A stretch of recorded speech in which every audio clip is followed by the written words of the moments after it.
Hello Internet, Jason Gomes. Wanted to make another quick video to kind of make the connection between magnetism, light, and matter. So the first thing that you need to understand when you're looking at quantum theory is string. So imagine that this is a microscopic piece of string, and then rather than having it fold over on itself like a loop, we're just going to make a half turn.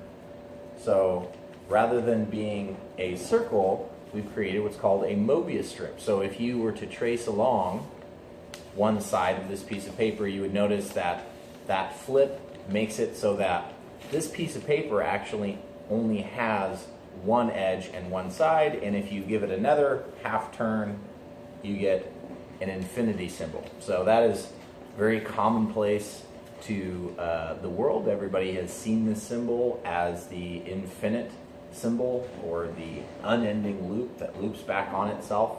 So another thing to take into consideration is that this also creates a triangle simply by creating one additional fold. So this is the simplest shape in all of reality, and it is literally in everything.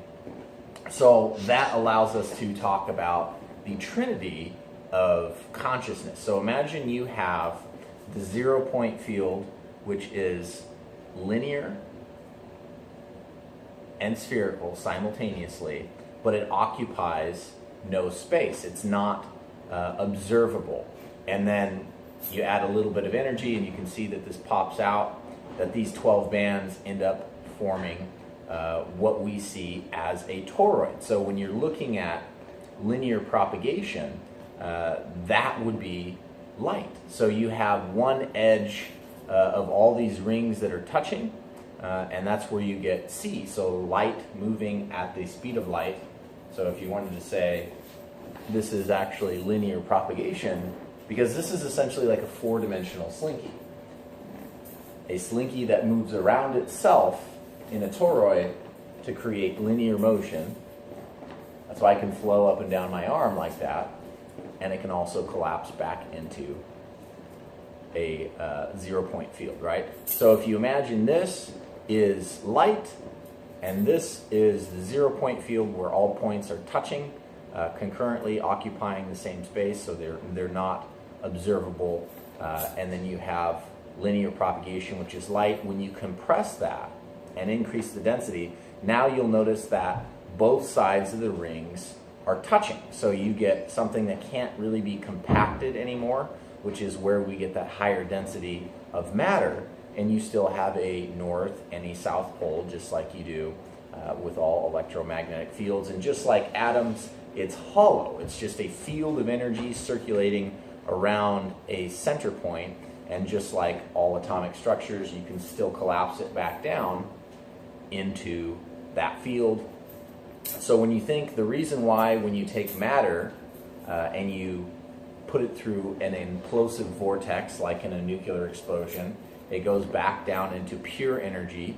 But because of the fact that the Earth is moving approximately 30 kilometers per second, and the sun is moving around our galaxy, and the galaxy is moving around the universe, it's not actually standing still. So as soon as you collapse it back down into pure energy, it springs back up into light, which is where you get that incredible brilliance and also the mushroom cloud that happens in a nuclear explosion.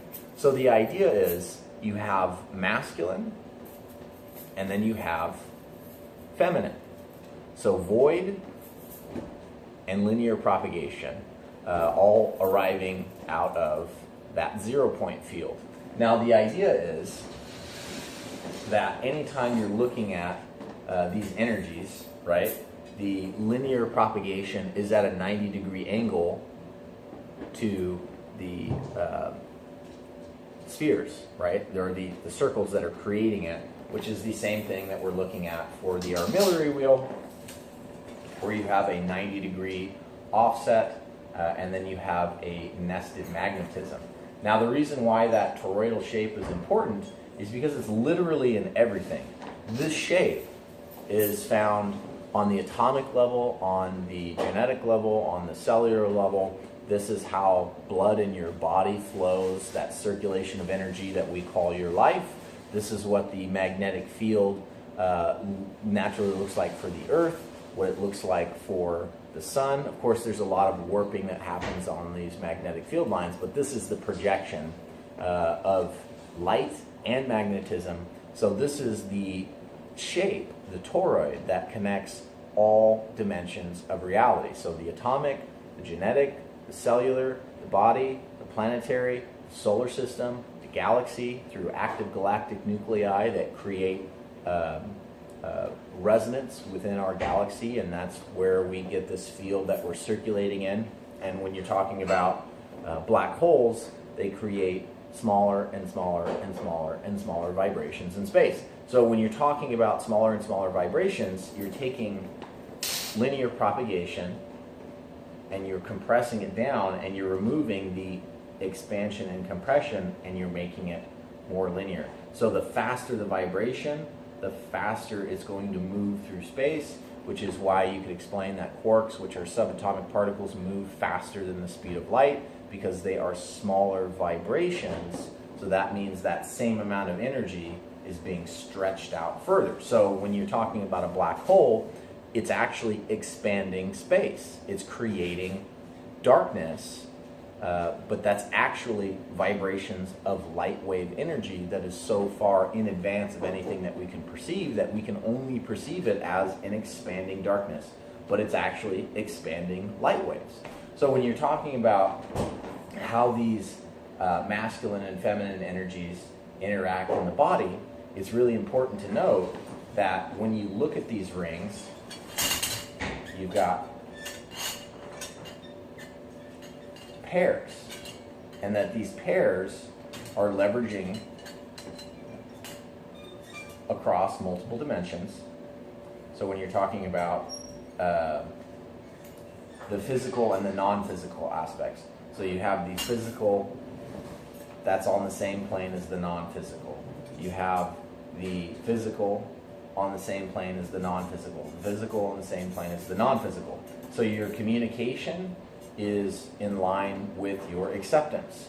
Your will is in line with your imagination, and your heart is in line with your universal harmony or your state of emotions. So these things, by bringing them into alignment, is really just to say it's balancing the feminine and the masculine aspects that arise out of every dimension. It's an oscillation between the feminine, the spherical, and the masculine, which is the linear, which allows for that, like I said, linear propagation. So that's what allows it to flow, is it's flowing through the center vortex that's being created by all these rings.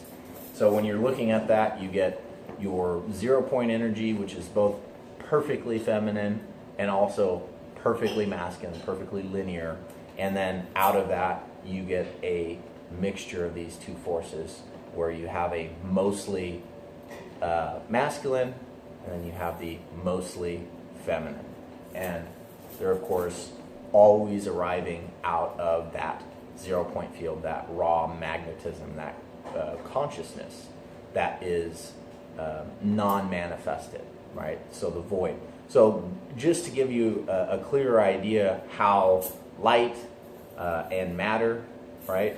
C, because there's one side of your ring touching, C squared for matter, because you have both sides of your rings touching, and so they're condensed, and raw 0 point field energy, which, as we know, is the most dense form of energy. So in space, where we see darkness is actually where this energy is highly, highly, highly concentrated. It's so condensed that it doesn't actually manifest itself in space. It's all condensed into a single point, or a 0 point, which is the idea of 0 point, light, and matter.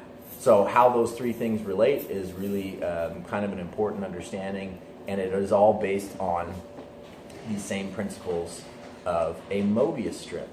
So this is a one-dimensional Mobius strip.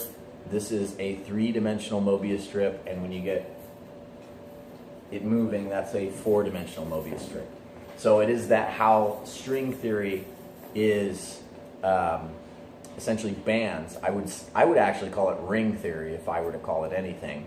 Allows us to understand how these energies flow, but more importantly, their alignment and how their alignment allows us to make decisions, and how consciousness can leverage consciousness, and how the light aspects can manage and make changes to the physical, and how the physical body is related to the light body. So it's just the idea that your imagination is the 0 point field, your thoughts that you're actually thinking and having is that light consciousness, which affects your physical body because they're the same force, just manifested in different ways. So I just wanted to create a video to explain the connection between the, in esoterics, it's the Holy Trinity, the masculine, the feminine, and the creative force that both of those things arise out of. So I hope you enjoyed this video, and if you have any questions, feel free to ask away. But this is a sort of basically explaining why gravity happens, because as you move faster and faster, it causes that compression in the center to happen. So the only way that something can move at the speed of light is to have that perfect compression, which is why light doesn't have any mass, but it has momentum, and why as it slows down and that center point becomes larger and larger and larger, you get atoms, you get matter, you get density. That's why you have E equals mc squared. It's because you have the same force that's just being remanifested in different ways that allows different variations of consciousness. So thank you very much. You have yourself a wonderful day, and I hope you enjoyed this video.